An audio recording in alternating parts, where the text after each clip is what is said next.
S, big breaking news ಇದು. ಏನು Ambedkar Jayanti April 14ಕ್ಕೆ ಏನು ಈಗ ಬರ್ತಾ ಇದೆ, ಈ ಕುರಿತಾಗಿ ಭಾಳ ಒಂದು ವಿಶೇಷವಾದ ಸುದ್ದಿ ಅಂತಲೇ ಹೇಳ್ಬೋದು. ಯಾಕೆಂದರೆ ಆ ಎಡಗೈ ಮತ್ತು ಬಲಗೈ ಗೊಂದಲದಲ್ಲಿ ಈಗಾಗಲೇ ಮೀಸಲಾತಿ ಕುರಿತಾಗಿ ಕೆಲವೊಂದು ಸಮಯದಲ್ಲಿ ಹಣಾಹಣಿ ನಡೀತಾ ಇತ್ತು. ಆದರೆ ಇವತ್ತು ಏನು ದಲಿತರ ಸಭೆಯನ್ನು ಕುರಿತಾಗಿ ಏನು ಸಂಬಂಧಪಟ್ಟಂಥ ಸಚಿವರು ಅಂದರೆ ಈ ರೀತಿಯಾಗಿ ಒಂದು ಸಭೆಯನ್ನು ನಡೆಸಿರುವ ಸಮಯದಲ್ಲಿ ಆಹಾರ ಸಚಿವರಾದ KH ಮುನಿಯಪ್ಪ ಅವರು ಒಂದು ಬೆಂಗಳೂರಿನ ಗ್ರಾಮಾಂತರ ದೇವನಹಳ್ಳಿಯಲ್ಲಿ ಒಂದು ಮೀಟಿಂಗನ್ನು ಕರೀತಾರೆ. ಅಂದರೆ ಬಾಬು ಜಗಜೀವನರಾವ್ ಅವರ ಜಯಂತಿ ಮತ್ತು ಅಂಬೇಡ್ಕರ್ ಅವರ ಜಯಂತಿಯನ್ನು ಒಟ್ಟಿಗೆ ಮಾಡಬೇಕೆಂದು ವಿಚಾರವಾಗಿ ಒಂದು ಸಭೆಯನ್ನು ಕರೀತಾರೆ. ಆ ಸಭೆಯಲ್ಲಿ ಏನು ಬಲಗೈ ನಾಯಕರು ಅಲ್ಲಿ ರೊಚ್ಚಿಗೆದ್ದು ಒಂದು ರೀತಿ ಘರ್ಷಣೆ ಆಗುವ ರೀತಿ ಆಗಿರುವಂಥ ಸಂದರ್ಭ ಕೂಡ ಉಂಟಾಗಿರುತ್ತೆ ಆ ಮೀಟಿಂಗ್ನಲ್ಲಿ. ಯಾಕೆಂದರೆ ನಾವು ಯಾವುದೇ ರೀತಿಯಾಗಿ ಎರಡು ಅಂದರೆ ಬಾಬು ಜಗಜೀವನರಾವ್ ಆಗಿರ್ಬೋದು ಅಥವಾ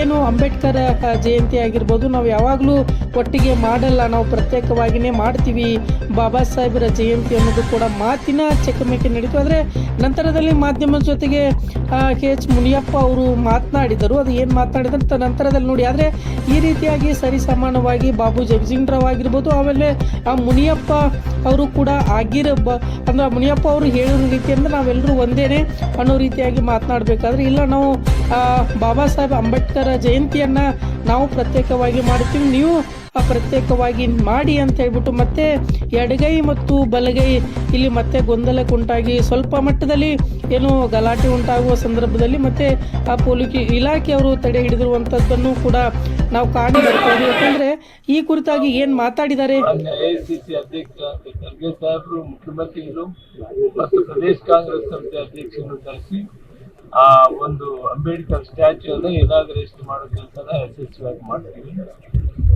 ಮತ್ತು ಅಂಬೇಡ್ಕರ್ ಜಯಂತಿನೂ ಮಾಡ್ತೀವಿ.